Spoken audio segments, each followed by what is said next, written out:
And welcome back to All-Star Fandom. We got a fantastic episode for you tonight. Just like all of our recent reviews or recent shows, we're going to go into episode 6, correction, on the review and breakdown of Daredevil Born Again. One of the most important episodes of the entire season, but that's a bold claim. And we'll get into Street Fighter. We finally got a real trailer, and the internet has its opinions. And somehow Coyote versus Acme clawed his way back from the brink of being dropped completely, or did get dropped completely. We'll take a look at that trailer. And also, Clayface trailer finally dropped. They unveiled it at CinemaCon, and they were like, hey, here you go. You can have it now. And on our last segment for tonight, we're going to be playing a little game called Clayface Face-Off. We'll get into more details when we start the show about that. But let's not waste no time. Let's go.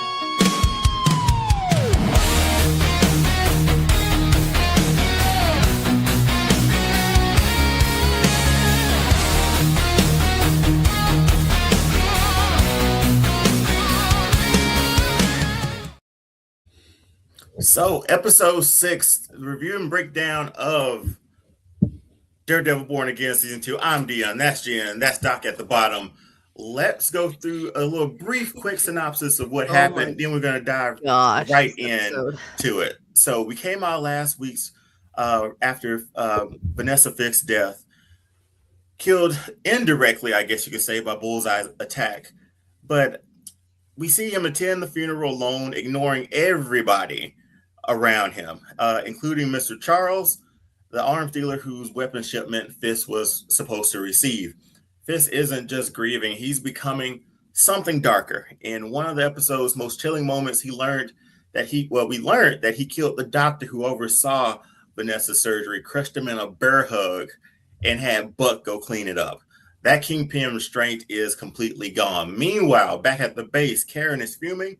She's not happy, obviously, that Matt saved Bullseye in the last episode. And the episode draws that tension, sort of razor edge point where when Matt is away, Karen stands over a chained Bullseye with a very, very real possibility that she might kill him. Bullseye then even begs for it. She doesn't because Matt comes in and stops it, but the gun still goes off. Later, she's at the protest outside of City Hall, projecting video testimonials from Fisk's illegal imprisoned people onto the side of the building and the entire city for the entire city to see.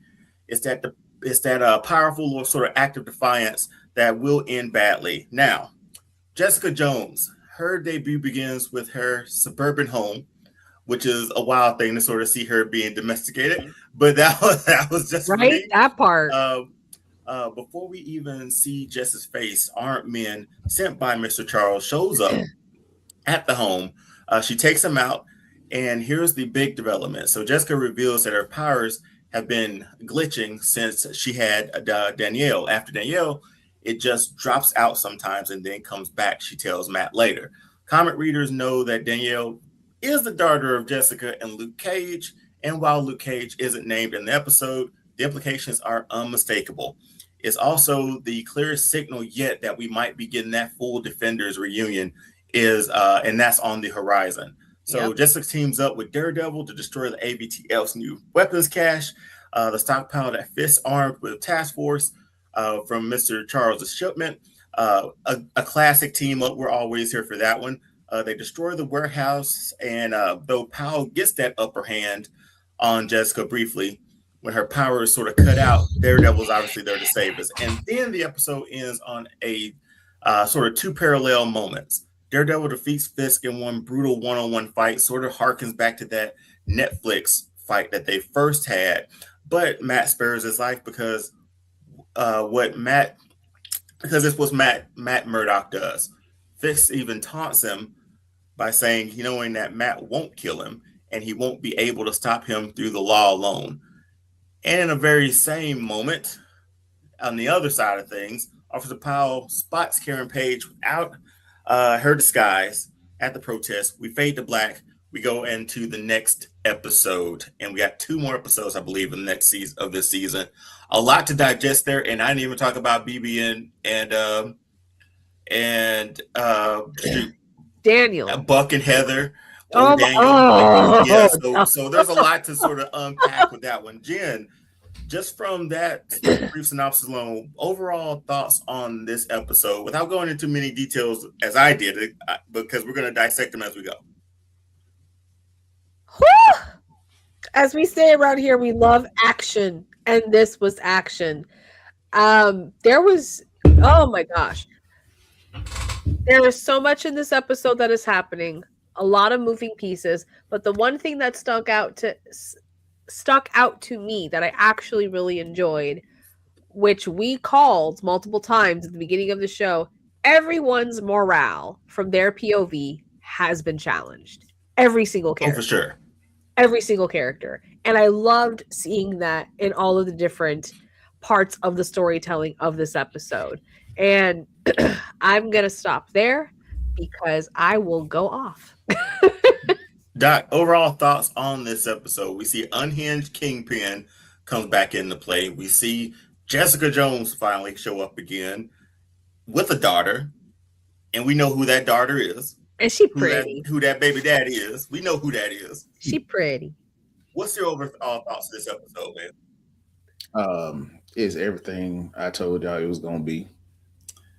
I mean, it pretty much hit every nail on the head with every scene. And I enjoyed it. But there was something that made me take pause when it comes to superhero people.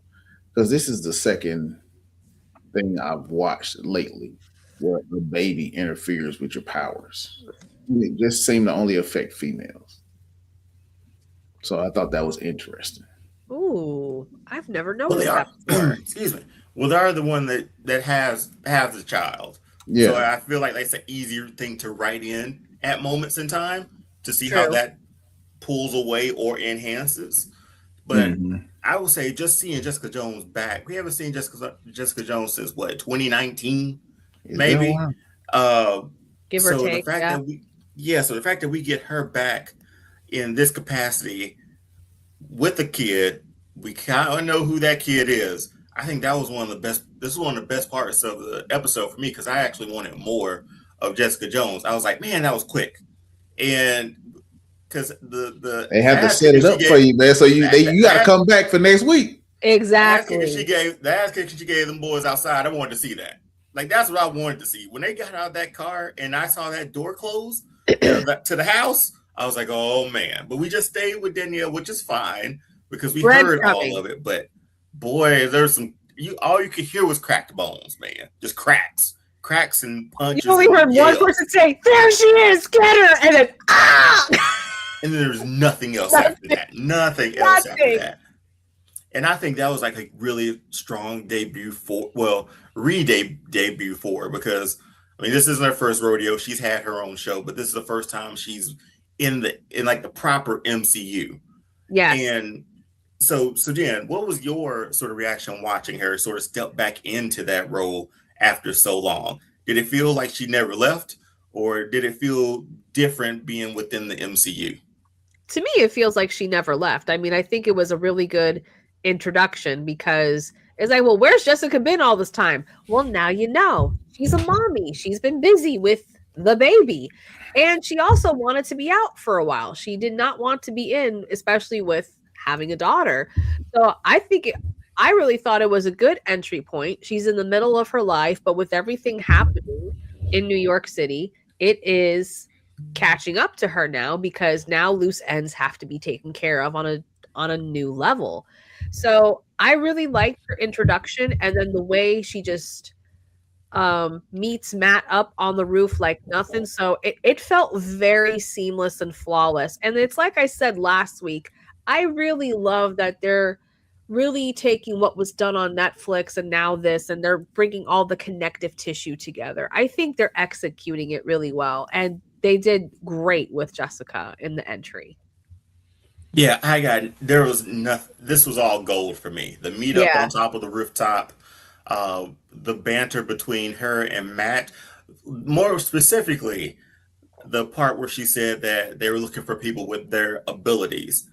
And some of the people that she knew sort of went in that direction. And Matt was like, oh, So the only one I feel like the O's would have been either for Iron Fist. I'm thinking Clayface, Iron Fist, Yes.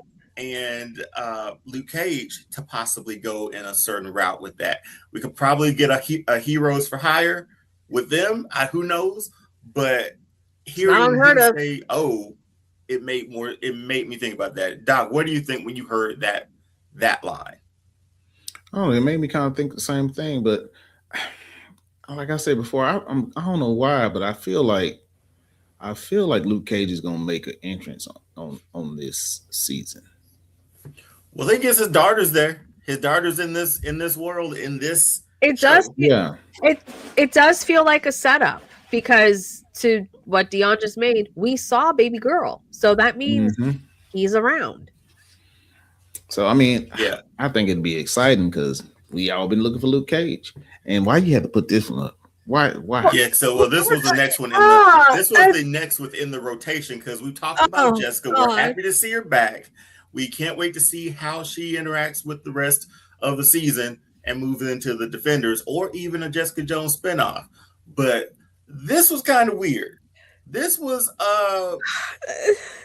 Jen. It was cringy. This was cringy. Listen, extremely cringy. I have said this with Andor, and I'm gonna say it with Daredevil. I have seen a lot of movies and TV shows with toxic people in toxic relationships, but with Dedra and Cyril, and now these two, what? Yeah, it was a bit much. And like they're on the same level in different positions, but it's on the same level, and I'm just like, we don't like it. No.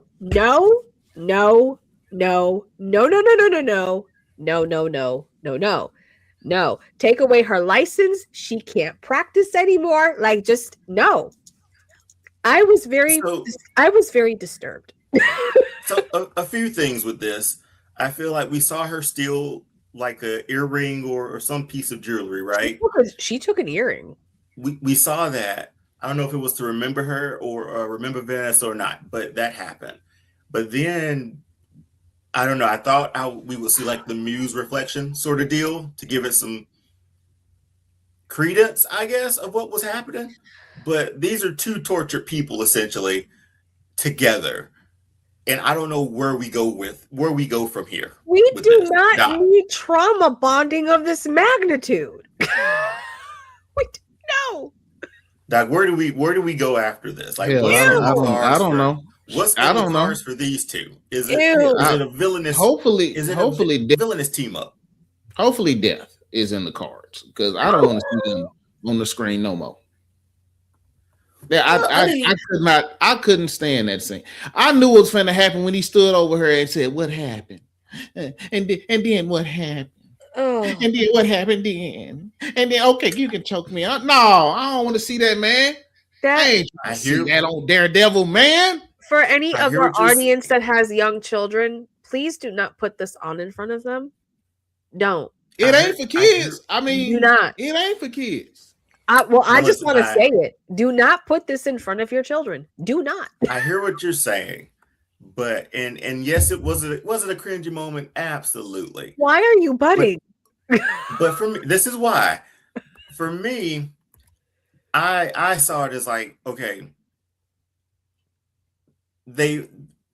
Vanessa sort of put Heather on Buck, right? Like that was her thing that she did a few episodes ago to sort of link them up or get them together. That don't make it right. No, hear me out. Hear me out the rest of the way. Given the trauma of both of these people, one who we think or I think will turn into the Muse, and what else is known for Buck, a villainous team up here. I don't know.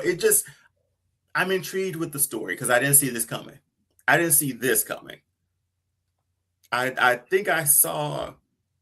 You know what? I don't know what I saw. I didn't think this was coming because she was gone for 2 episodes. We don't know what we saw either. But she was gone for 2 episodes. Like does Buck stop working for Kingpin and start like it's stuff like that. Like there's gonna be enough there to be like, okay, I think I'm gonna tune in to see where we go with this one, because there's about 4 or 5 branching stories in this season. Buck is has in to come too deep. That's got to come to a conclusion in 2 more episodes. No, I don't want their conclusion. I want them to stay separate. Just keep them separate. Separate is fine. No, I mean, if she's gone for 2 episodes and she ain't doing nothing, they better have a payoff with her in the next 2. Well, like her putting on that damn mask she kept and killing somebody. Yep. Mm-hmm. That's the pay. That's the biggest payoff you can get right now. And then Buck seeing her do that, and they're locked in for life, man. Like, that's it. Ew. I mean, they're 2 very attractive people. It's okay. Don't want to give a damn about that. Okay. However you find love, Jen. No, sir. No, sir. No. Hey, but you what? No, Jen. Whoa, ho. You talking to a dude that took gas stone with the hero? What happened with that spot? You know what I'm saying? Well, one at a time. One at a time. Gas stone is a hero, so you cannot throw logic into this conversation, okay? And this is also the same man who will give a puppy to Cruella DeVille. No. So you really can't. You got to saying, throw logic out the door on this. All I'm saying, there's 101 of them. Oh my God. But okay, so we do get to a part. I don't know if it's my next. Oh, perfect. So Karen, she almost like killed Bullseye. Like that gun goes off. Though. We called it. It was obvious. Did we? Okay, she watched Foggy die, right? She watched. She held him. She watched. Yeah, she watched Matt save Kingpin and all that stuff. Are we firm? Whose side are we firmly on now, knowing that we got 2 more episodes of this or so? Are you on Karen's side or on Matt's side of how to fix everything? Because she thinks you can fix everything with a bullet. Matt's not going that route. Doc. For this one, I'm gonna be honest with you, bro. I'm with Karen. Hey, get him out of there. Hey, get him out of there. I'm tired of both of them. Kingpin for sure. Get him out of there. He should have took him. He should have been took Kingpin. I still don't know why he out of prison. Still don't know how. Well, Mr. Charlie, my bad. But yeah, get them both out of there. Both of them need to go. This woman's told him. This is what the woman said. You keep choosing them over people that love you. What's wrong with you? That's a strong line. Yeah, that and get him out of there, bro. I have to commend this actress. Her performance in the show, even the way she used her voice, where she was basically growling. I was just, I am so impressed with her each time I see her, especially when she as soon as Matt had the know from me, I'd have shot him. Hey, it wouldn't have been no second guess. But go ahead, Jen. But we called it. And then this is what I said at the top of the show. I am enjoying how everyone's morale and POV is being challenged. It's like, what are you going to do? Do you stand on the values you have always stand on, or do you pivot? That's what everyone is facing. Because even Matt, I don't mean to say this offensively in any way, but the way he appears to look at her when he's speaking to her, like he has that way of, being able to be face to face with her. I'm not sure how else to describe it. He just says to her, "What happened to you? What happened?" Yeah, because he's remembering the woman who would never do this, who would not do this at all, wouldn't even be a thought of her mind. But then with all the trauma she has gone through, it's because she says it herself. She goes, "I grew up. After she killed old boy to save her life, she was like, "Oh, that's how it is. Dog eat dog out here in these streets." And Matt is playing games. If Matt had not come in that moment, I think she would have done it. Yeah, because the gun goes off. Yeah. And I'm on the opposite side here, man. Because if that does happen, or if he kills him, I get it. He's no better than Fisk. Granted, you think you're taking out obviously the big bad of the season or in New York. At the same time, I'm like, what code do you live by? I think when Megan was on here, was she said that this happens usually for Daredevil, and it also falls into that sort of Batman arc of, you know, the no kill rule, right? Yeah. And we see what happens to Batman on that. Robin gets his face beat in with a crowbar, and nothing happens, right? Yeah. You need your superheroes to have some morality like that, man. You need it. As bad as it has gotten. Yeah, kill my Fist best and friend, you save millions of people. My best friend has been killed by this person I just saved. But in saving the guy who killed my best friend, I learned through my best friend a moral lesson from the last episode. Like the way he is because of the way Foggy is. And Foggy wouldn't want this. You know what I mean? Well, and that's so he has to have a compass, a moral compass for this, in my opinion. So I got tired of Karen in this episode, honestly. And for me, it's glad she got caught. Wow. Again, why are we surprised? Wow. Why are we surprised? You're even gonna get up you're gonna even give up the turtles hideout. Like, why are we surprised? Why are we surprised? You gave directions on one of our episodes. You gave directions. That's why I feel like right now, me and Dia need to switch lightsabers. Give me your lightsaber, bro. Take the red lightsaber out. Let's go ahead and switch. This is it. But I'm gonna do the moral thing and take the moral high ground, because we're no better than him if we do this. I agree. And then Daredevil is what? He's a symbol now. Like, you can't do this. I agree, but and let's just say this: it's the not military does it. Like it's you got not an enemy. They killing people. We kill them. It's not like Matt has not thought about it, because you see that he's struggling with it too. But yeah, like it. I mean, it's for the sake of argument. If he does it, he is no better than everybody else who's just killing lives for no reason. Actually, he is. He took a bullet for Fisk. He's better than Fisk. Well, I know he's better than Fisk. But the point is, if he were to do what Karen is trying to push him to do, he snaps that morale that he's holding on to. Mm-hmm. But again, he already showed too many of these dudes mercy. That's why he keep ending up in the hospital. Well, which again, to Dion's point, it's the Batman thing, the no kill rule. Yeah, Dion already know I was mad with Batman for leaving Joker alive every time. But he's no better. But he's no better than after that, man. I guess the question is, the world is better. That's the whole point of him putting on the suit, man. Well, I guess the question is for the character arc. There's two hypotheticals. One we're already talking about, where he stays on this no kill rule. Hypothetically, what if he did take Fisk out? What does that do to the character arc? I think my man go and be like Thanos. Sit down in the garden somewhere and chill for a minute, because he ain't got to look over his shoulders every 3 seconds for somebody coming to hunt him down. No, because like with the Spider-Man coming up, we have the Hand coming. The Hand is out there. And was the dopest thing is that, like, he went to Kingpin saying like, "Hey man, you can leave and I can leave, and we can never see each other again. We could like." And Kingpin already told you he ain't leaving New York. Never. But here's the thing. They both lost pretty much everything. They did. Because they both lost everything. Because we want to talk about when Bullseye before he had woken up and all that stuff, she put the gun to his head. They didn't say "I love you" on the way out.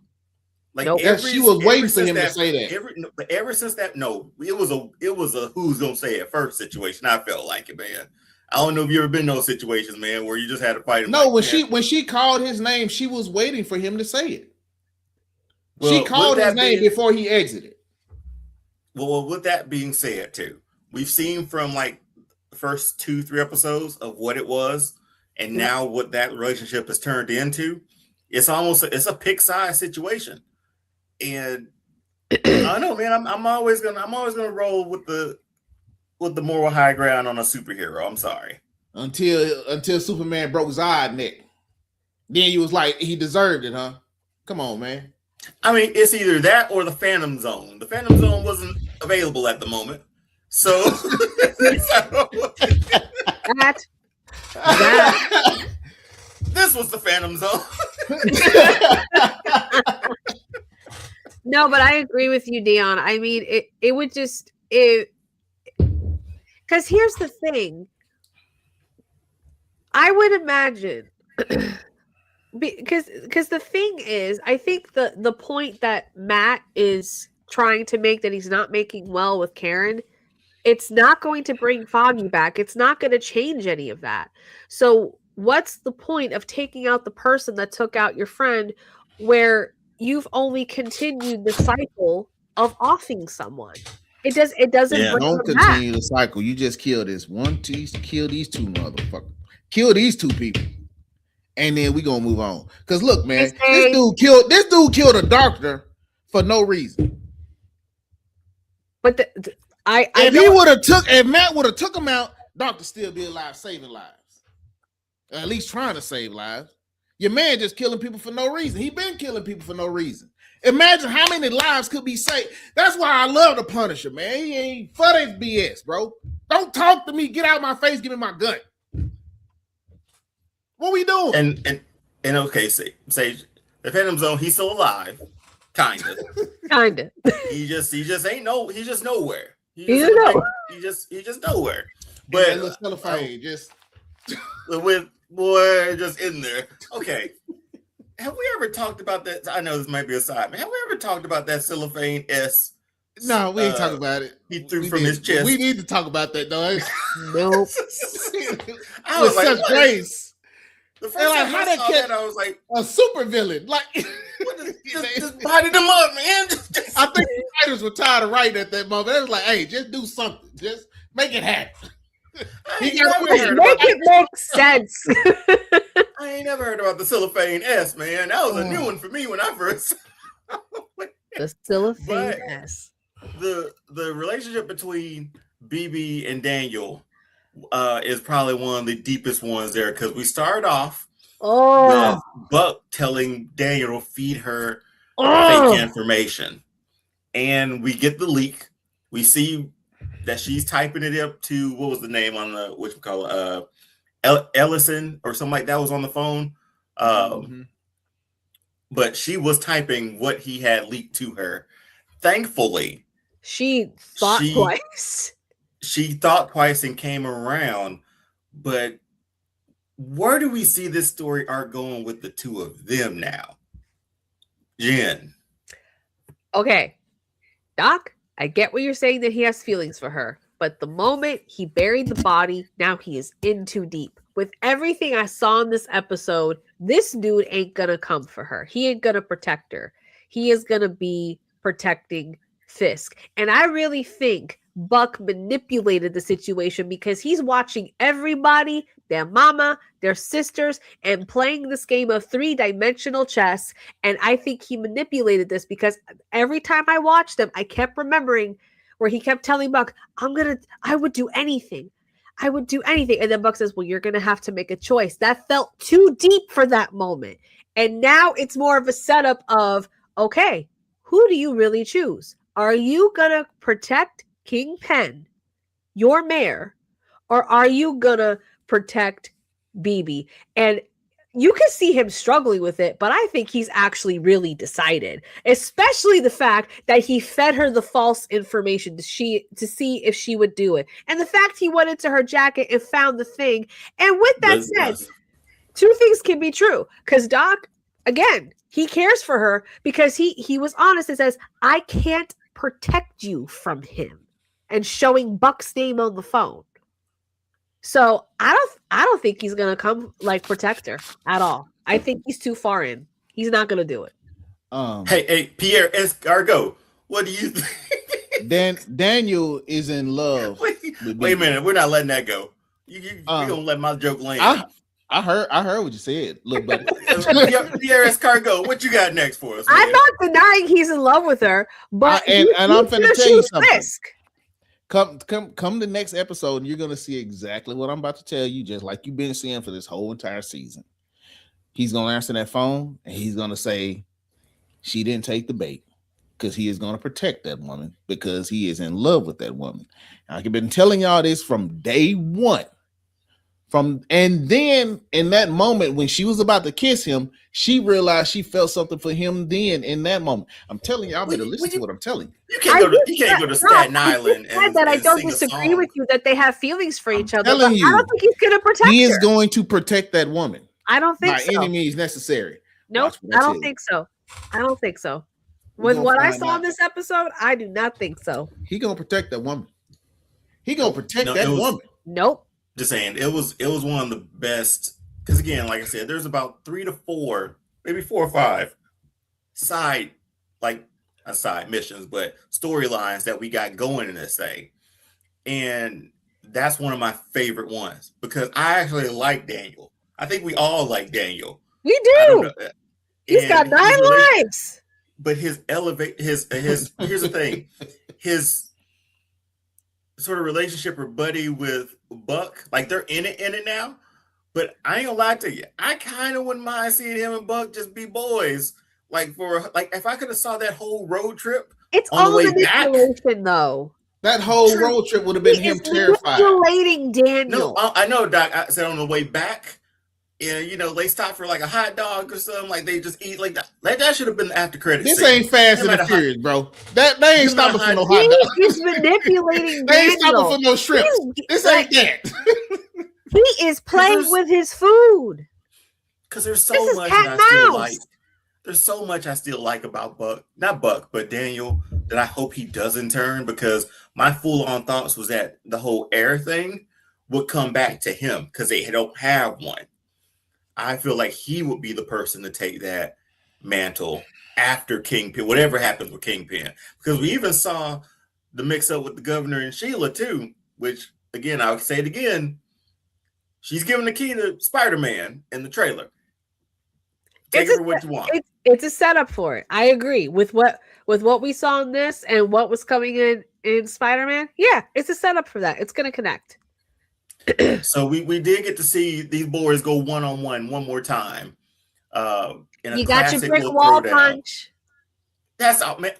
Everything they did in that fight scene was perfect. I didn't like the fact that he punched the wall, he winks. Like, he ain't never seen him do that before. Dude, like that's true. I've never seen Kingpin wince from nothing. I don't know, man. I like that little touch of it. Like, yeah, when I saw it, I was like, okay, that's fine. If okay, let me just say my favorite part real quick, and I'll throw it around. Matt using that his weapon like a grappling hook to slide up and up off the pillar, and then with a flying knee to the face was like, that's perfection, man. And then just the tearing of the portrait, all that stuff too, and just not at the just end, the he portrait, was like, the portrait, yeah, the portrait, or the art or whatever you want to call, yeah, and it was by far one of the best parts of this episode. But here's the thing: he let him go. He didn't finish the job. He didn't take him in. Nothing happened. It was like a walk away sort of thing because he was trying to reason with him. Is that frustrating, or is it the whole point of the character of Daredevil? Or even better question, do you think that mercy is ultimately going to cost him everything? It's costing him now, but he's choosing to remain on that path. And then two things can be true. He's going to keep walking away because he knows it's the right thing to do. Doesn't mean he doesn't struggle with it, because I think what I loved about the choreography with this fight scene, there were some moments that Matt was going at it hard, and you had a moment of, is he going to do it? Is he going to do it? And then he doesn't. So I really like the fight choreography. And then with Fisk punching through the wall and him going, flinching like that, I actually didn't mind that, because you have to remember, this man has not slept since he's been in that hospital with his wife. He has not slept. He has not slept. He is probably not eating because he is grieving the loss of his wife. So yeah, he's not going to be at, in my opinion, top 100 Fisk strength, because he has been through so much, and he just basically lost his true moral compass because the whole opening scene with the funeral and him being reborn as Fisk because he was the only one in white. He's all back. white, baby. He's back all in white. all white. And just how he was so completely disconnected and detached, where he's just not responding to anyone. He doesn't even give a flip about Charlie. He hangs up on the dude, and Charlie's like, "Oh, okay, that's how it is. Fine, I'll pivot." I'm not. That's why for me, I didn't mind it because it felt more realistic for what this man just went through with losing his wife. Because now he's a widow and he's grieving, and he hasn't slept in 8. So yeah, he's gonna feel the pain a little bit. But to get back to the other question, Dion, like I said, I think 2 things can be true with it. And I think it was a Cole line. I might get it wrong, but he was like kill me, you will not. Yes. Arrest me, you cannot. Like the will saying, I don't know, saying it all the way out like that just felt very different. Where it was like, it seemed like he was for begging. Sure, almost. You cannot. You will not. It almost felt like he was begging, right? I felt like he was because he's miserable. So he's just like, I lost the city. I lost my wife. My credibility for what I was trying to build is ruined. I'm done. It seemed Doc, like your thoughts on your boy Kingpin. Well, I wish Frank would have got to him in that prison. That's my thoughts. That's what I think. Well, he didn't. So we're here. And I think Matt should have beat him to sleep so he can go meet Vanessa. Get him out of there.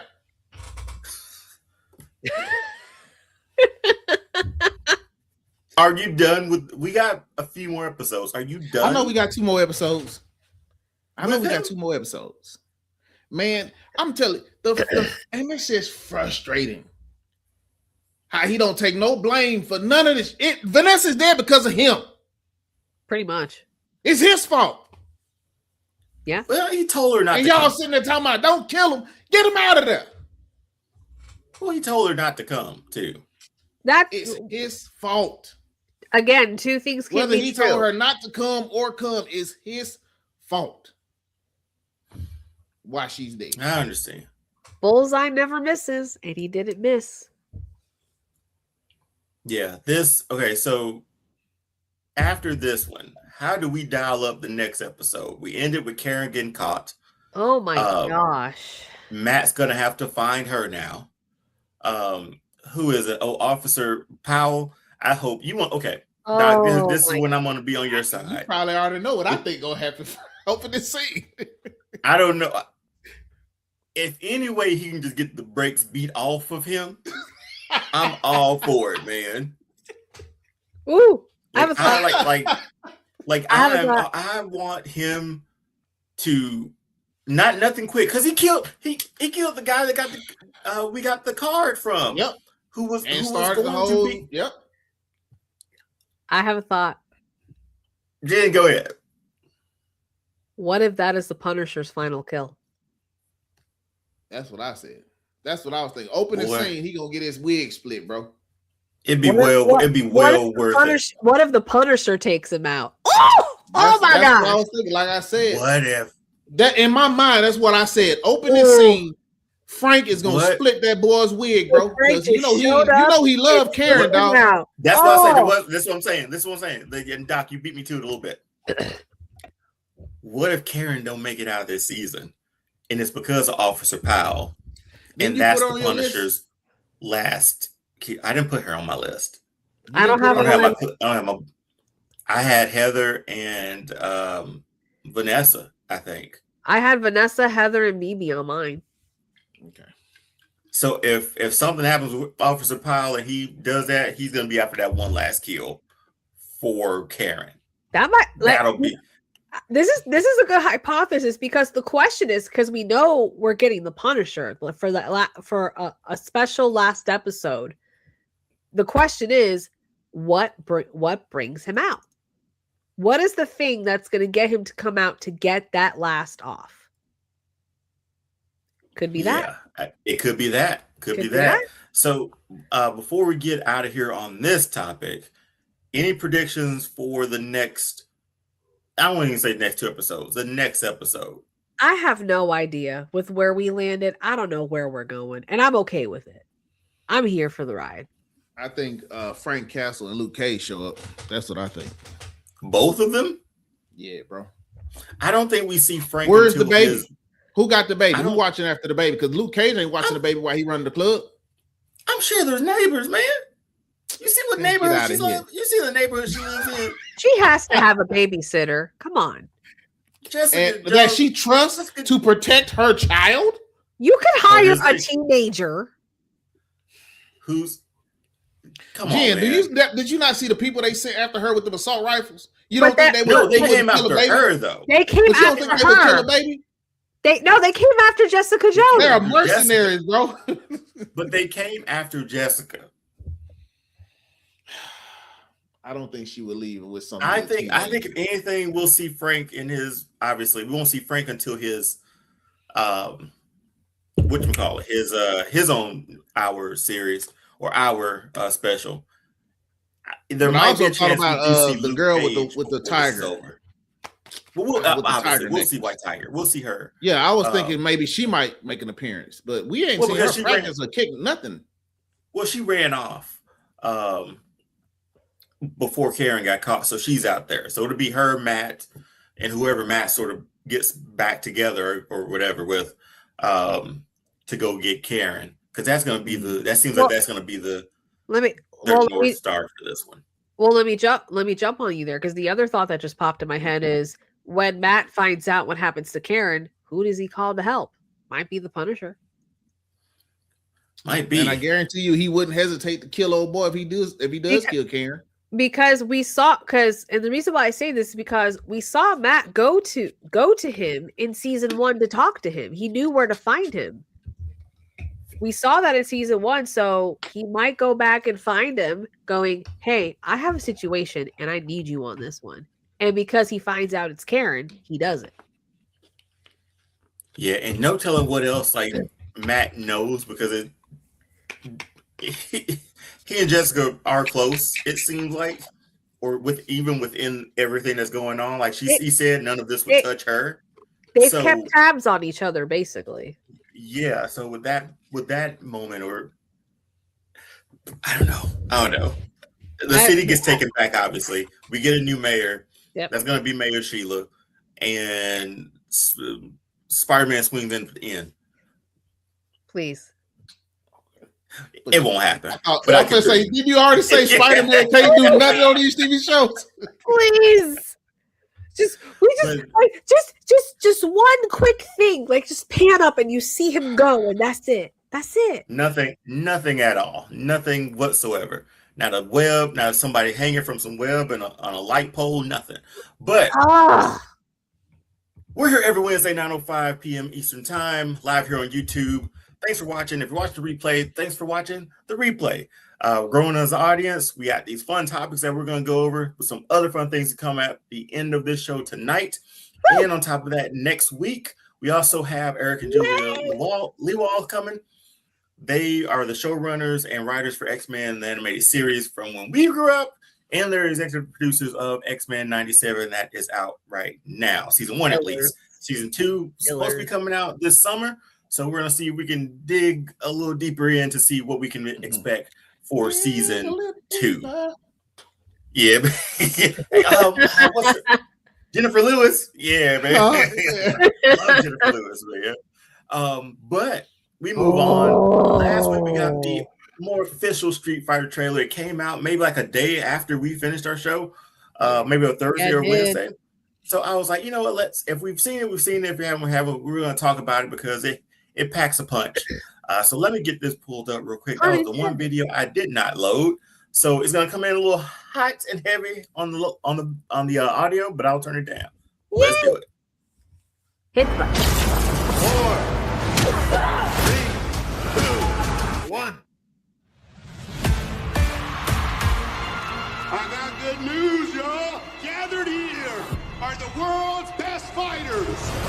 This looks so good already, man. Yo! Only one of which will be crowned the world champion of street fighting! Oh my gosh! You win! Perfect! Perfect!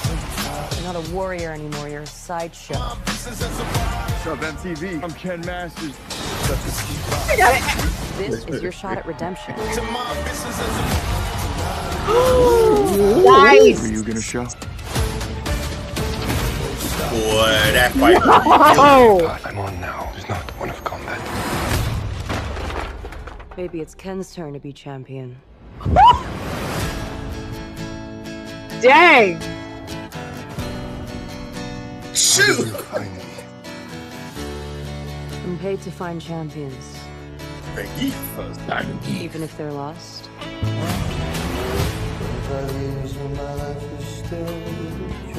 My man Ken lost it all. Oh my god! You serious? Good to see you, old friend.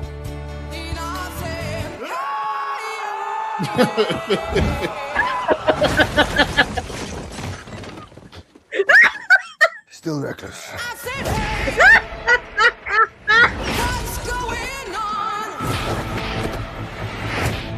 Sit down. This Nice. tournament is not what it seems. Well, there he is. We have to be ready.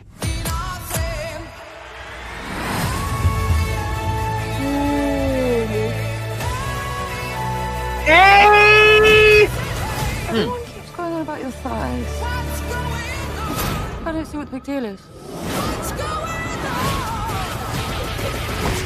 Bitch, please! Woohoo! No. Come on! My boy, Honda.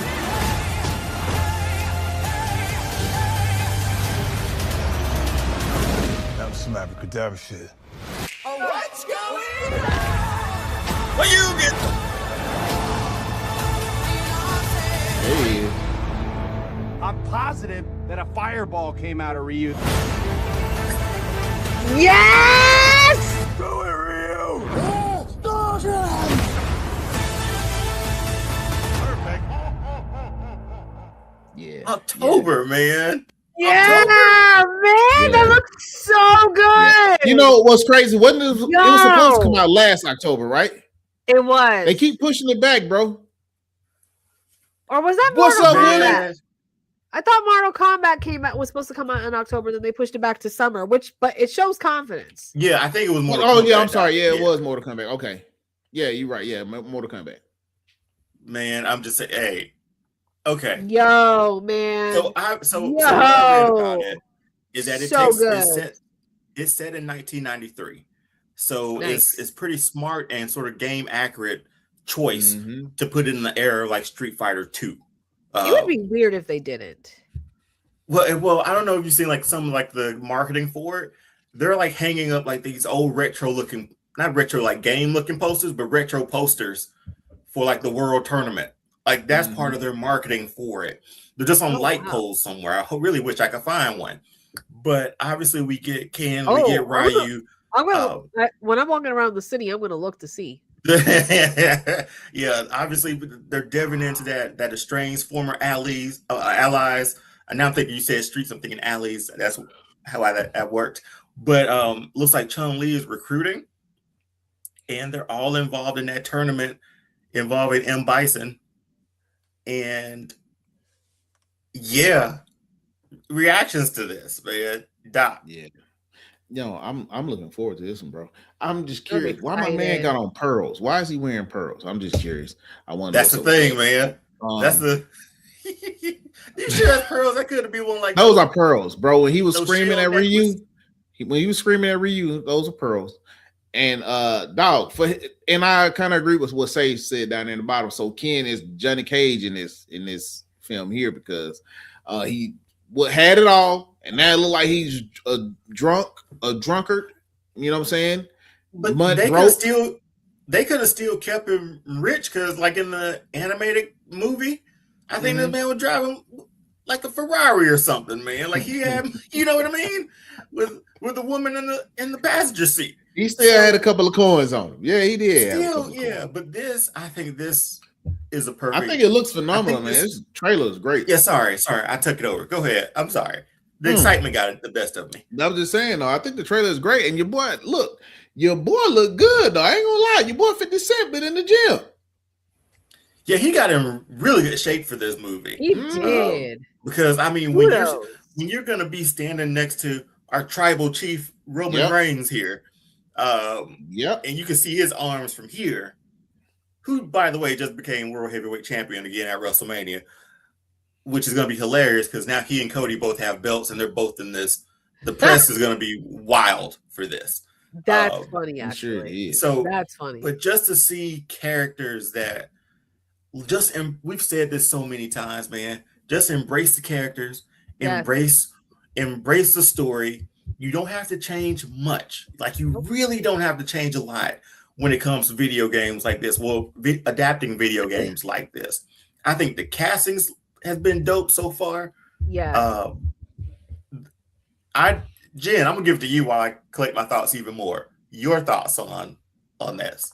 So real quick though, to piggyback off what you just said, it's what's one of the things we always say here on this channel: use the source material.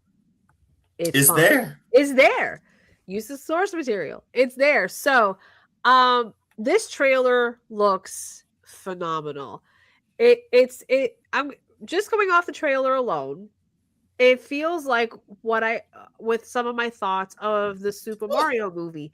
I don't think eat dinner off the top of that. Hey, crispy boy. I don't think you have to really. I don't think you have to go into this film knowing everything about Street Fighter. It's just going to be one of those movies you could go into and enjoy and turn off your brain. But then if you go into this movie and you know Street Fighter, you're a gamer who's played the games, all the Easter eggs and the special stuff they're going to do for you in here. The bonus stage. The bonus stage. Like if you get those references, it's going to service you well. So like I just said, like the Super Mario movie, I think it's going to be a beautiful this and type of thing. If you know the source material and you've played the game and you're a gamer, you're gonna love it instantly. If you don't, you can go in and turn off your brain and just enjoy a really fun story with great characters and enjoy some street fighting.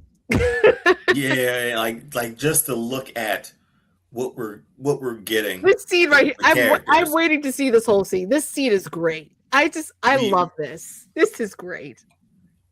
Yeah, and good. Goodness, Willie took the words right out of my mouth. Sit down. It makes him sit. So he said the tournament aspect looks great. Gives you an old kickboxer blood sport vibe. I even thought that when I watched it just now to be like blood sport, Lionheart, whatever you want to, whichever Van Damme tournament movie you want to pick. Like pick anyone, but this felt this way. Let's get this tournament going.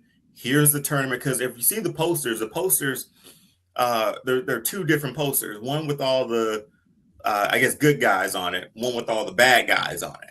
So obviously we got that dynamic going on. My boy E Honda, man. A. That's all you do, man. That's it. Done. And when he slides with it too, you finished.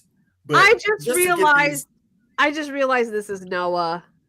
Oh my gosh. Yeah. Noah looks good. And then Cody Rhodes with the flat top, man. He looks good. Oh, look at that. He even did press at WrestleMania for the movie in full Gal costume. Man, like the only one. Wow. The only one, flat top and all.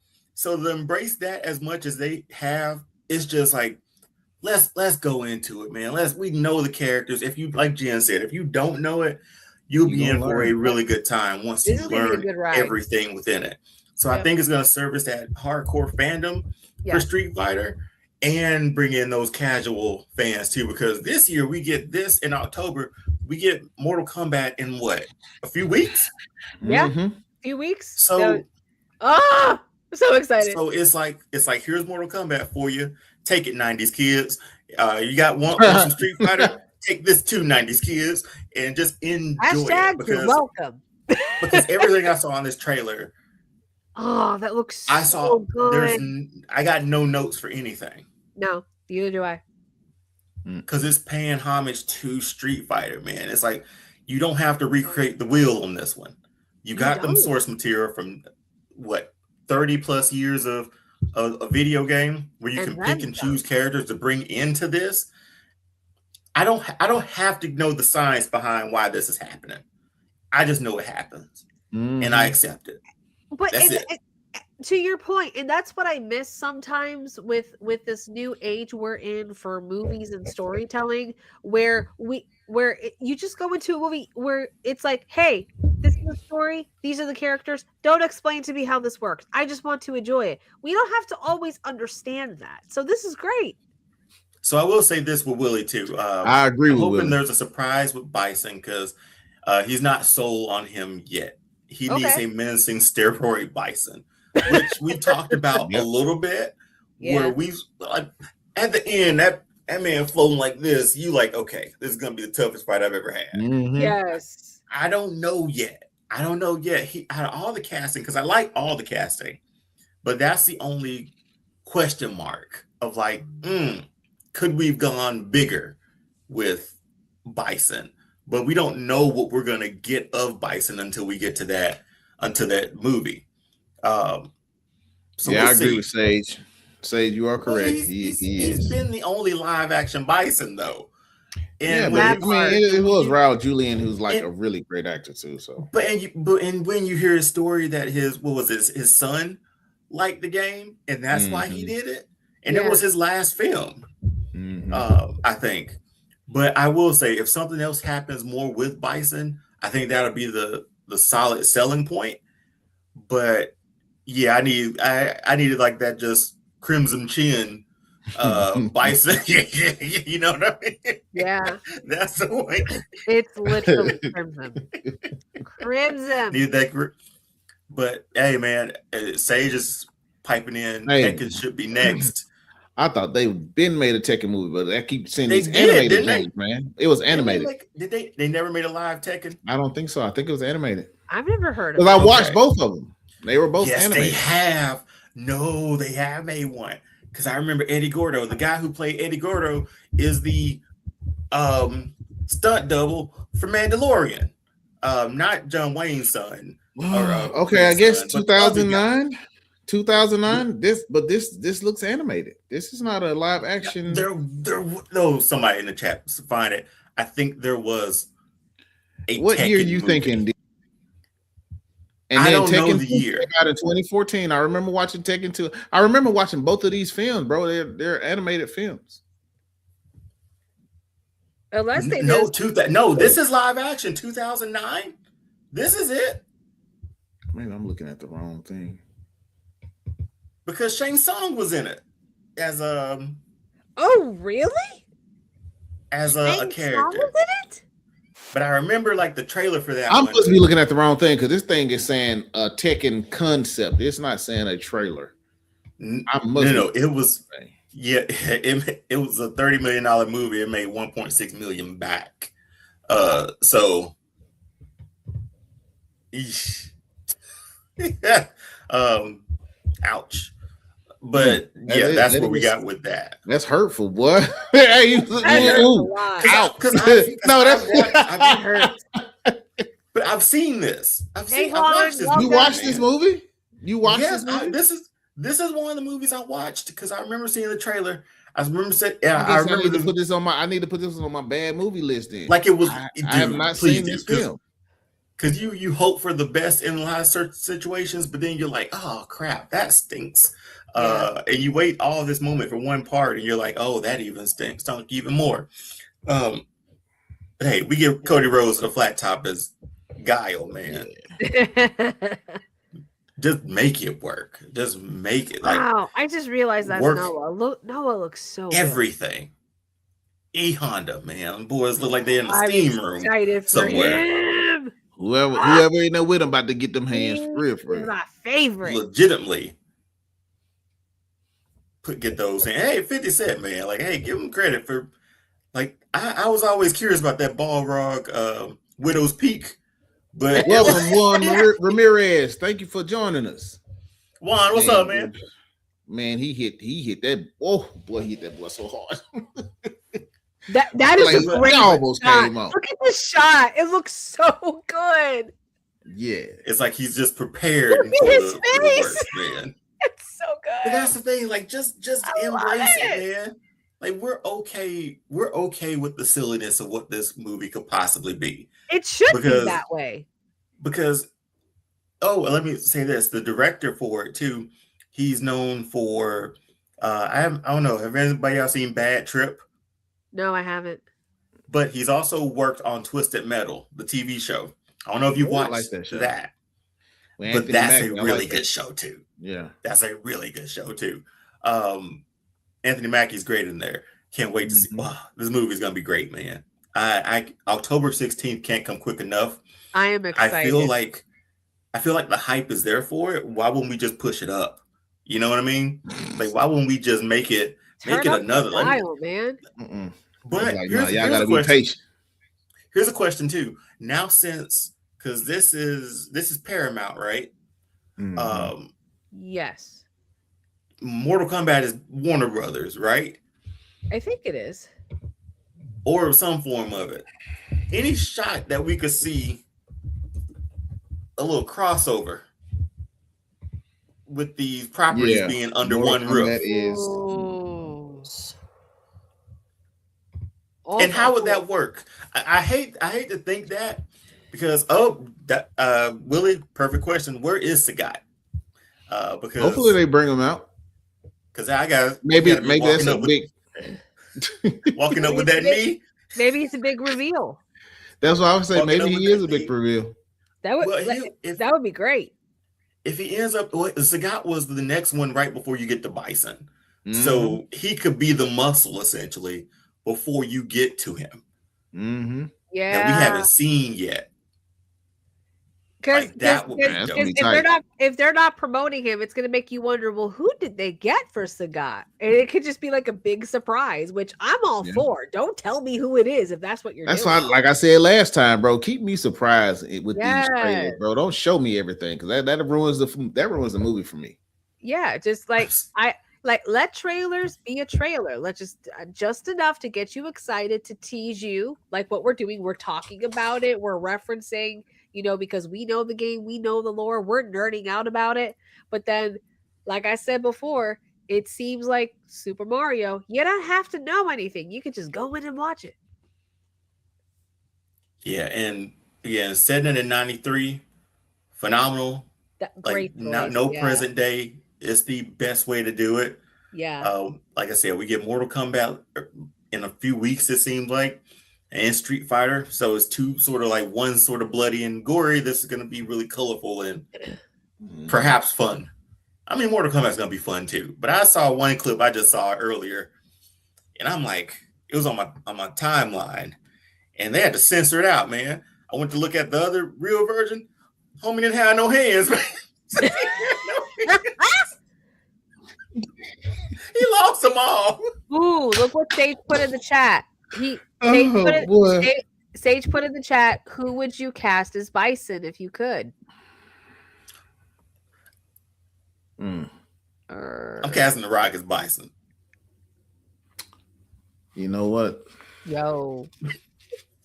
Scar him up here. Yo. He big enough. That's a good choice. That is a good choice. There's got to be somebody younger, though, too. But I feel like Bison. Why would it have to be somebody younger? Older. Not necessarily. But I think people would think somebody younger, but I think Bison is like an older person. When I think about it, in chat, if you're watching too, who would you have casted as Bison? Sage, who would you cast? John Cena. I thought about that. Wow. I thought about that choice. I'm just thinking jawline and chin, man. Well, I'm like, you know what? Bring Henry Cavill in here. That's why I would look. Bring Henry.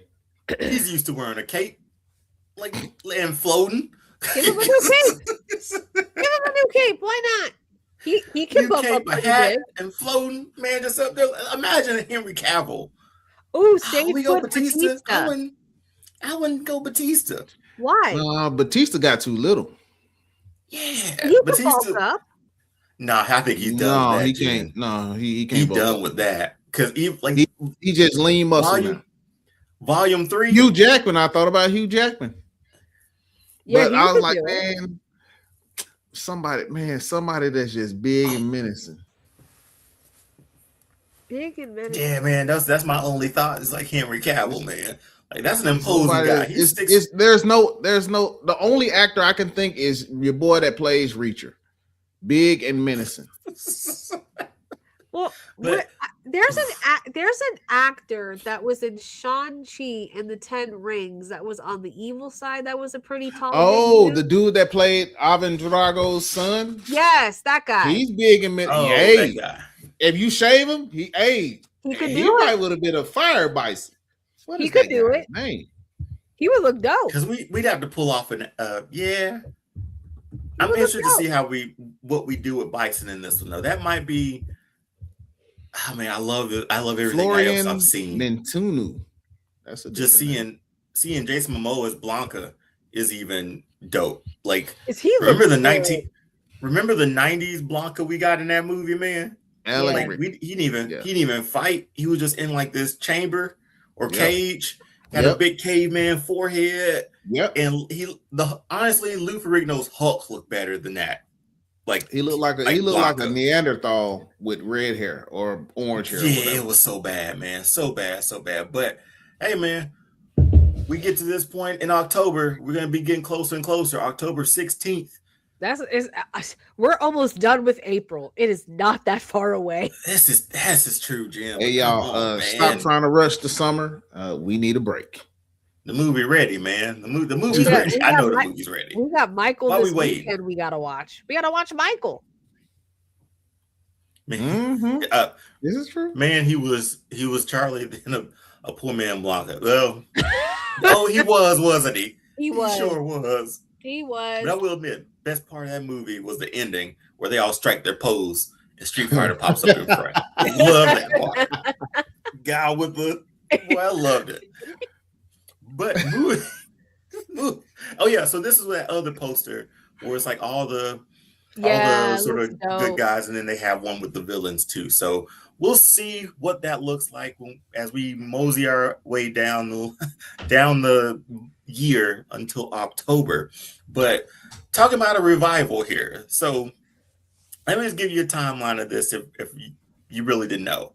So pretty much, this movie was used as a tax write-off for Yep. Warner Brothers. Yep. Coyote versus Acme. It's since been revived from another studio who paid for it. I think it's Catch Up Entertainment, who paid $50 million for it, is what being reported. So let's see. Oh yeah. So this was November 2023. CEO at the time, David Zaslav, who's completely destroyed Warner Brothers on his way out to getting paid even more money, but he opts to take a $30 million tax write-off rather than put the finished movie out in theaters. It's the same playbook he used when they did that to the completed Batgirl movie in 2022. He ran the same play. The crew was not even warned, and the industry and the public backlash was immediate after that. So negotiations negotiations last year, 2024. This is how long this has been going. This movie was shot in, or announced at least in, 2018. What? Will Forte was casted in 2022. So this movie was done July 3rd, 21st of 2023 was the release date. So that would have been the release date. 2018? That was like the beginning development of it. Mother Hobbit. And then they cast Will Forte in 2022. And then Warner Brothers, set a release date for July 21st of 2023. Then the tax write-off came in 2023, November 2023. Then in 2024, negotiations began to sell the film, but it was just completely shelved. It was never going to be seen, never see the light of day. But in March of 2025, Catch Up Entertainment acquired the worldwide rights to Coyote versus Acme from Warner Brothers for approximately $50 million, notably lower than the Netflix bid that WBD had previously rejected. So a theatrical release has been scheduled. So now we move to July 2025. They show some stuff at San Diego Comic-Con, with the release date being August 28, 2026. Okay. A lot has gone through with this one just to get to this point in April 23rd. Well, yeah, April 22nd, 2026, where the for a full trailer finally drops for it. Let's take a look at this trailer and let's think about if from this trailer will Catch Up Entertainment make their money back and more. Let's see. With a Wally versus Acme movie. Let's go ahead and look at it. I know it's probably gonna be fun.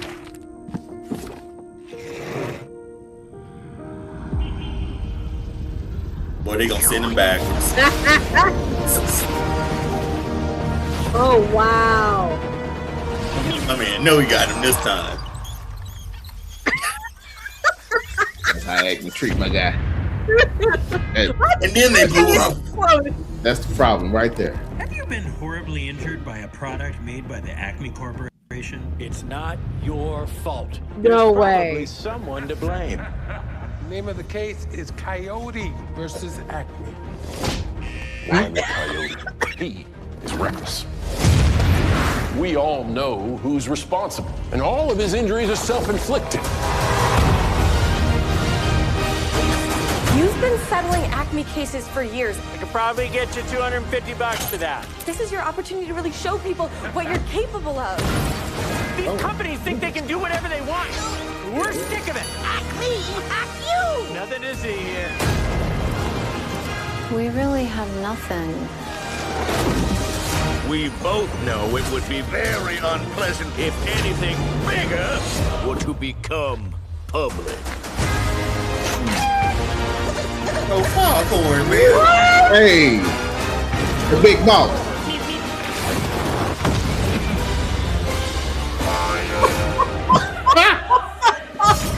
So, what is up? Uh-oh. Bugs! The Acme Corporation is releasing this film for account purposes only. We do not condone any of the storylines depicted. Yeah, they gonna make their money back. They gonna make their money back, and then some on top of that. Yeah, they gonna make their money back, bro.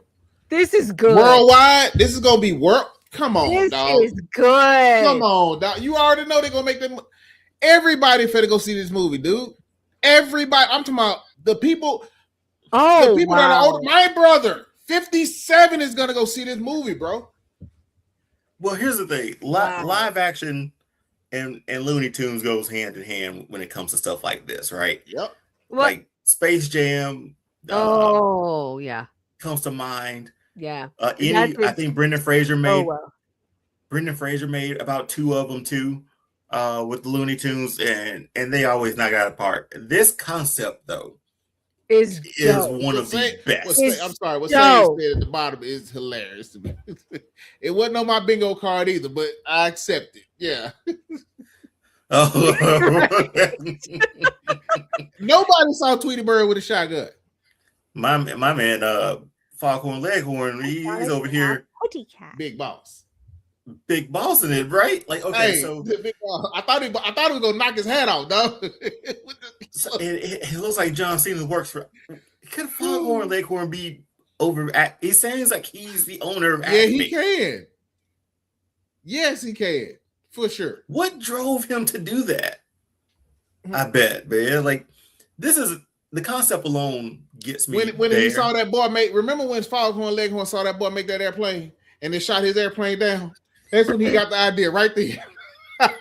And for those who don't know the reference I'm talking about, you should go look up some Bugs Bunny cartoons on YouTube, man. 1,000,000% on that one. Yes.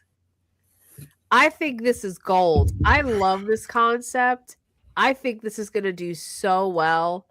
I mean, because if you know all of the Coyote cartoons, this dude is always set up to fail. He never wins.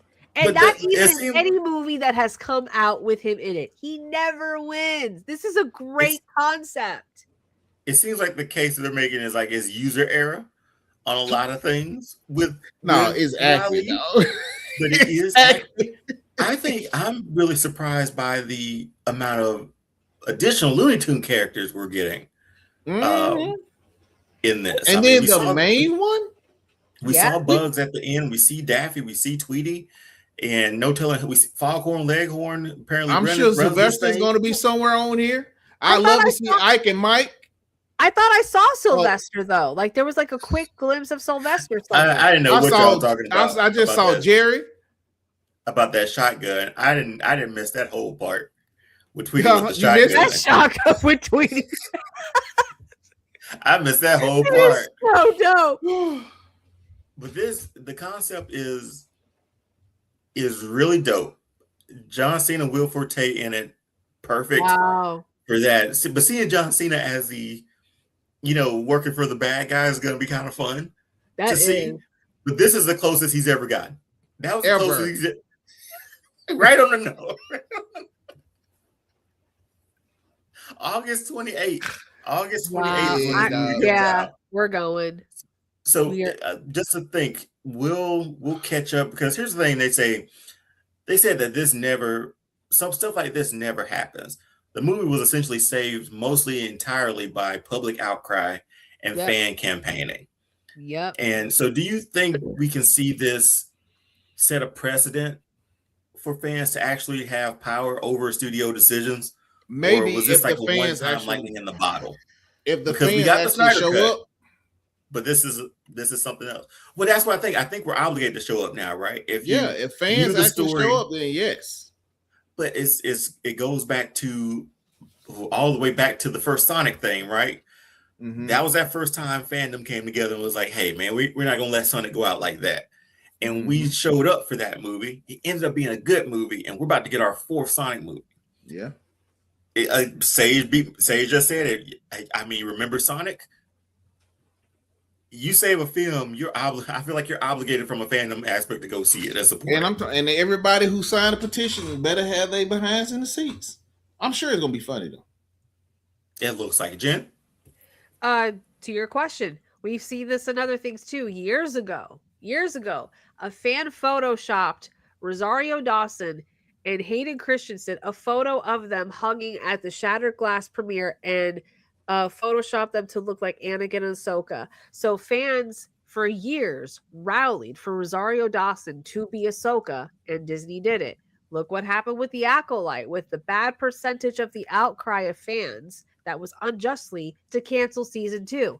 So we have been in this where fans have, if they raise their voice enough, the companies are responding.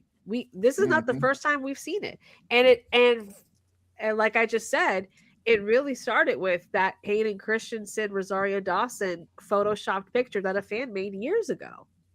So will this ignite anybody to see if they could do the same to bring the Batgirl movie off the shelf? Because it exists. It's done. I mean, the fact that but I don't see anybody paying $50 million for that.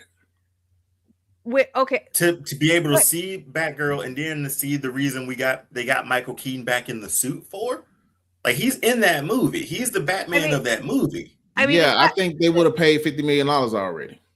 But here's the thing: we got this, so we can't deny the possibility that it could happen, no matter what the price is. We got this film, and it's on its way. It looks funny. It's just the trailer alone. It looks so solid. Like it has like a je ne sais quoi to Who Framed Roger Rabbit. Yeah. Still, man, seeing oh boy melt at the end, did he get run over or melt? Melt. Or was it both? Melt. Something. For some reason, I remember something with the bulldozer too. Didn't he get flattened with the bulldozer? And melted. Yeah, he did. Well, I was like, this turned dark very quickly for me in that movie, man. But still a really good movie. I'm really looking forward to seeing how this shakes up, especially watching the box office for this one. Oh, because I want that studio to make their money back, but I also want this movie to do well. Whatever that door opens at the end of this movie doing well, we'll see. Because if studios can think that they can make a little bit of money off of this, a little bit more, if they can, you might see some stuff that's been shelved that we didn't even know about. But it's kind of hard to keep that stuff under wraps at this point in time. The only thing we really know is Batgirl was. Right there. Yeah, the only thing we really know is like Batgirl was that movie's finished. Michael Keaton came back as Batman in that. He's the Batman in that movie. In that one too? Say what? Is it Brendan Fraser in Batgirl as well? He is in that movie. So maybe this can drum up that, because I mean, it was dope seeing Michael Keaton back in The Flash. It was probably one of the only good redeemable parts of that movie. But yeah, I was here for it. But yeah, it got shelved and they were like done. I was so excited when they announced the new Batgirl movie. I was like, yes. Please. But also, speaking of DC, the Clayface trailer dropped today. So we've been waiting. They put out a little cryptic post the other day. Yeah, then today those posts were sort of drippy or like clay. And then hours before we got on here, they dropped the trailer finally. So let's take a look at the Clayface trailer. I believe this is one they may have shown at CinemaCon. So let's see what we're going into right now. Viewer discretion is advised.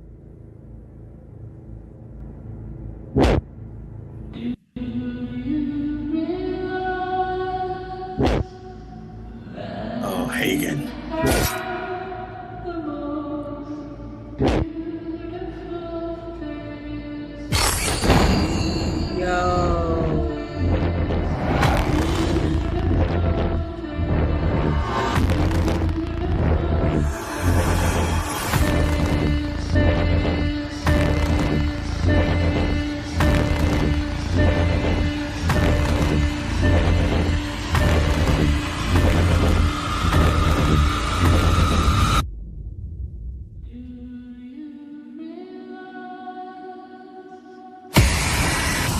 Yo.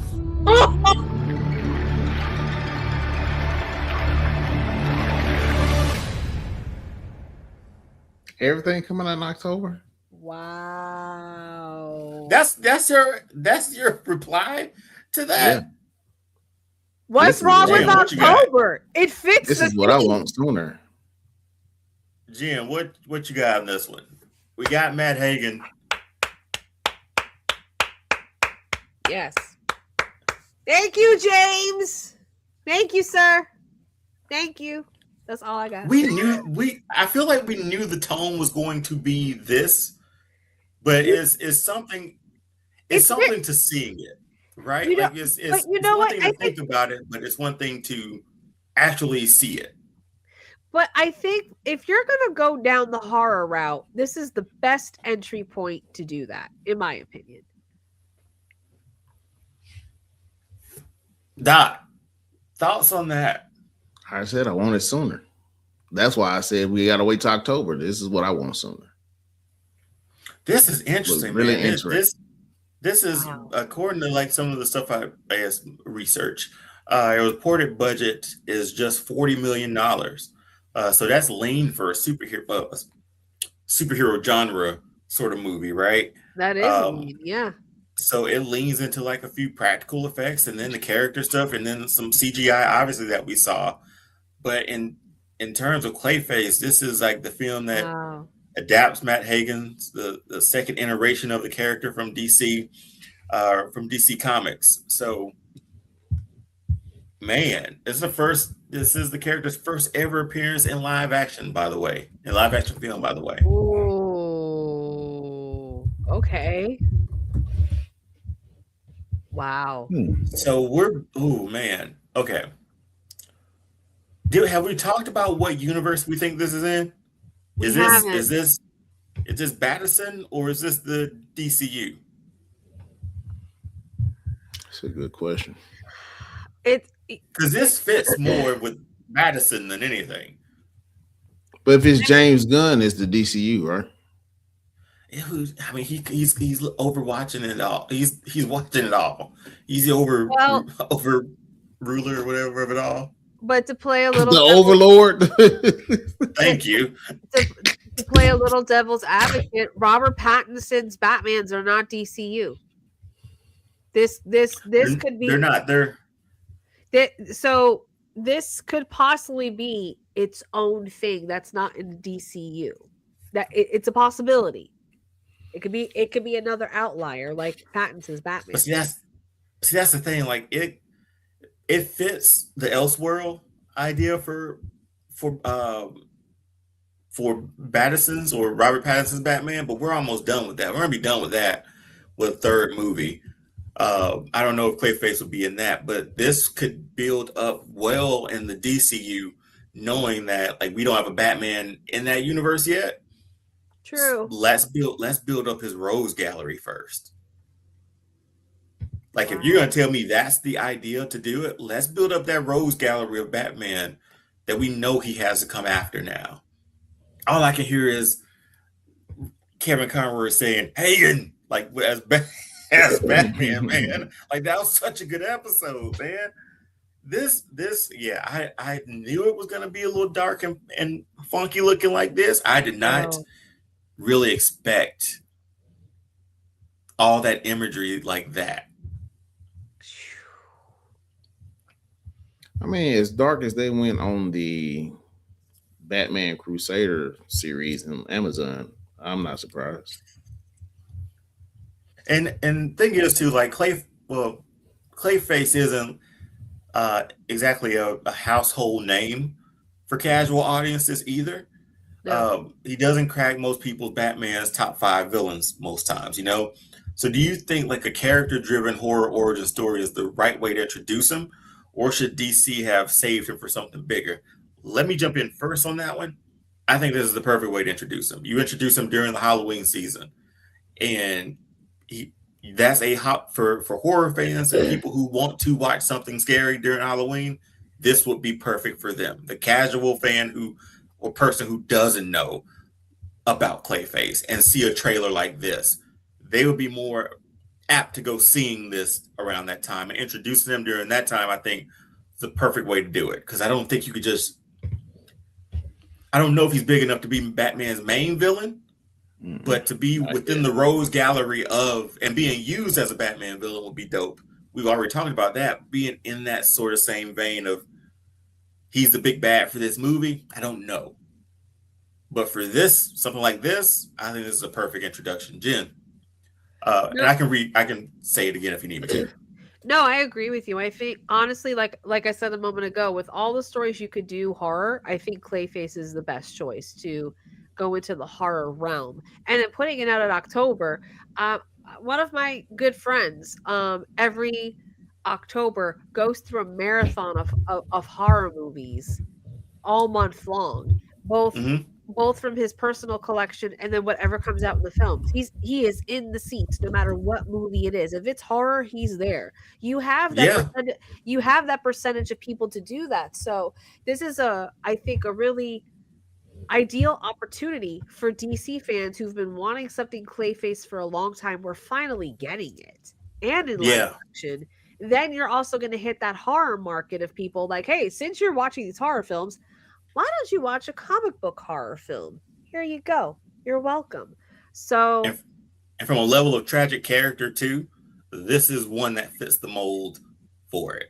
And I think with Clayface, it's going to be one of those characters where you can really empathize with him, not like have a more empathetic understanding why he becomes a villain, to the point where like, well, is he really a villain? Because look what happened to him. Look what they did to him. Is he like, you could kind of have that debate a little bit with an entry point like this. Because that's the thing, like, man, being this actor,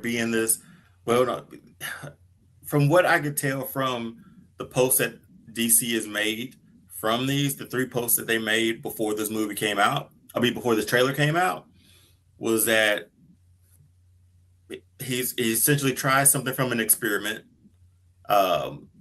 when it came to like his plastic surgery, and which has caused his Clayface feature or clay-like features and stuff like that. And I think we've seen that in like the Batman animated series before too, but just seeing him get like this image alone is a pretty haunting image. This actor, look at the look in his eye, like the emotion he's portraying through just one eye. It says so much. See, there was the experiment. There's what they used for his face. Oh my goodness, man. This is gonna make me go back and watch the Batman animated series episodes for this. Yep. Because even those had to a degree had some horror elements in it too. It does. And I agree with Sage. The last shot is what you sell with it. Like for him to wipe his face and be nothing but clay. He looks like clay already. Like that's the end of a horror trailer. That's exactly what that was. So, hey man, Clayface is here finally, and what a year, man! What a year! It is full. Like, we're in a year where you get Spider-Man, you get Street Fighter, you get Mortal Kombat, you get a Clayface movie. Yep. And you get all of this. I forgot about Doomsday at the end of the year. At the end of the year. Doomsday and Dune. All that I forgot about that at the end of the year. And Dune. Yep. Part 3. My goodness, man. This whole year. And the Odyssey. This year. In I guess. And Harry Potter. In honor, I suppose, of Clayface, we have a new game tonight. Tonight's new game is called, I thought of it this afternoon, Clayface-Off. So let me give you the instructions real quick. So, and it's the fastest everybody raise their hand. Oh yeah, that's right, Sage. Star Wars and He-Man. Mandalorian and He-Man. Yeah. So what a year. So hands up first if you know. So what we're gonna do, I have a few celebrities who are going under their Clayface transformations. Oh boy. Look at the face. Tell me who it is. Some are easier than others. But you look at the picture. Tell me who it is. Guess. If you get it right, you get it right. You get it wrong, you get it wrong. We go to the next person. Sounds good? Do it. Let's go. All right. The first face in our Clayface-Off is this one. Doc. Will Smith. An easy one out the gate. I'll give you that one. An easy one out the gate. Totally. Next one up. Doc. Robert Downey Jr. Oh. RDJ. Good catch.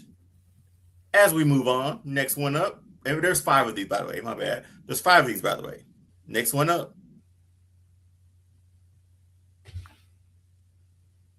Doc, quick again. Dwayne Johnson. Does he have another name? The Rock.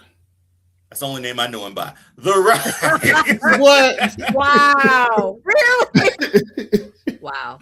Okay. Only name I know him by. All right. Doc Will in the lead here. Next one up. Oh, Doc, you beat Jen by just by a hair. Nicolas Cage. Doc going for the sweep here, the clean sweep here. Nicolas Cage was in fact that Clayface. Next one, last one. Jen. ScarJo. I don't know how you saw it, Jen. Scarlett Johansson.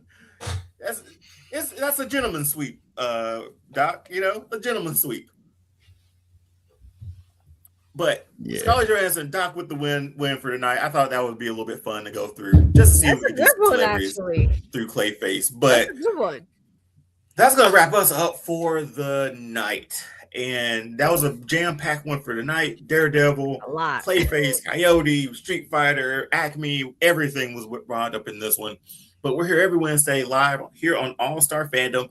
But this show on Wednesday is All-Star Fandom Prime. It's our weekly show that we go over the topics in fandom, our weekly topics in fandom, our weekend fandom, essentially. And then be on the lookout for other things under the All-Star Fandom banner, like Jen and Doc's Dark Maul reviews every Sunday. Yep. And go look at those too. If you haven't seen those, go jump over to our playlist and you can watch those as well.